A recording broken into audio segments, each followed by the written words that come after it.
बोई न आराधक थया तो भले विराधक बनशो ना कोई न ओ अपराधक करी मानव करो दूरभूर पक्षोनु पुरावा सर्वे संयोगिक देहांते कोण छे कोनु उभा ज्यां पक्षना क्लेशो ते स्थाने क्या मळे भगवान उखेड़ो भ्रांतिना पडड़ो कहे छे खुद प्रगट भगवान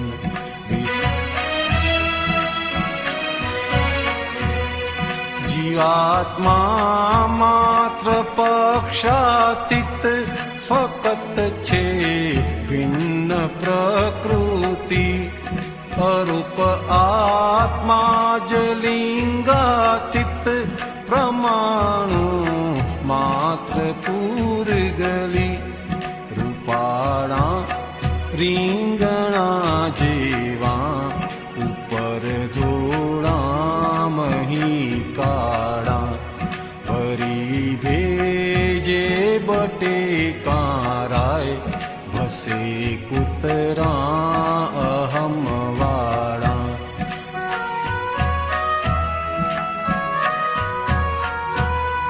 નથી ભેંસો યા કૂતરાને कदी करता पदीनु बान चलावूं आखी दुनिया हुज मनुष्यनु मूढ़ मन विज्ञान अपदनी थोड़ी ठंडक मां स्वपद मां कायमी उकड़ाट प्रभु ने पूरी भंडक दीदा ताड़ा ने पूछिए काट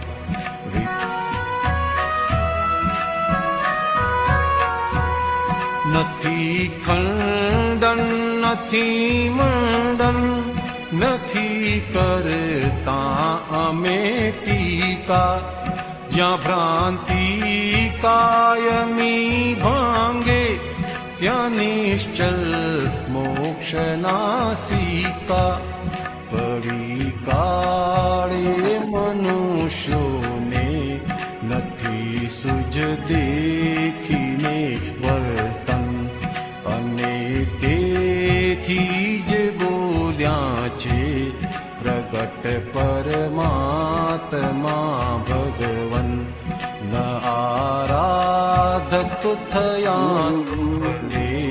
विराधक बनशो ना कोई। એ સચ્ચિદાનંદ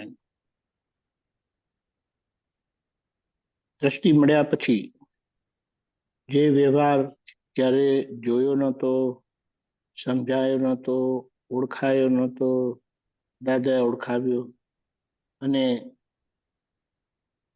એને સીધો કરવાનો, સરખો કરવાનો, નોર્મલ કરવાનો, સહજ કરવાનો, સંપૂર્ણ અહિંસક બનાવવાનો માર્ગ પણ આપણને આપી દીધો. હવે આ પદમાં આપણને એના બધા જુદા જુદા ભાગ જે પ્રકૃતિના છે દોષવાળા, તેમાં મોટામાં મોટો દોષ પ્રસાદના વિરાધનાનો છે. એ કેમ કરીને દૂર થાય, એટલે આજે દ્રષ્ટિ મળ્યા પછી પણ ટીકા નિંદા થયા કરે છે. બીજા કોઈની થાય તો સારું વખતે, પણ મહાત્માઓ જે દાદાના વારસદાર કહેવાય એમની કોઈ પણ રીતે ટીકા નિંદા થાય તો આપણા માટે મોટું જોખમ છે. કારણ કે એ આપણી જાગૃતિ પર આવરણ લાવશે અને બીજું પહેલા વિરાધના કરેલી જ હતી, એટલે પૂર્વ વિરાધક હતા અને આજે એ વિરાધના કરીને આગળ ઓજો વધારે છે, કારણ કે આરાધક ભાવ જ તમને આ વિતરાગ વિજ્ઞાન સમજવા માટે દરવાજા ખોલી આપે છે, તાળાઓ ખોલી આપે છે, અને વિરાધક ભાવ એ તાળા બંધ કરી દે છે, યા તો બંધ કરેલા તાળા ખુલતા નથી.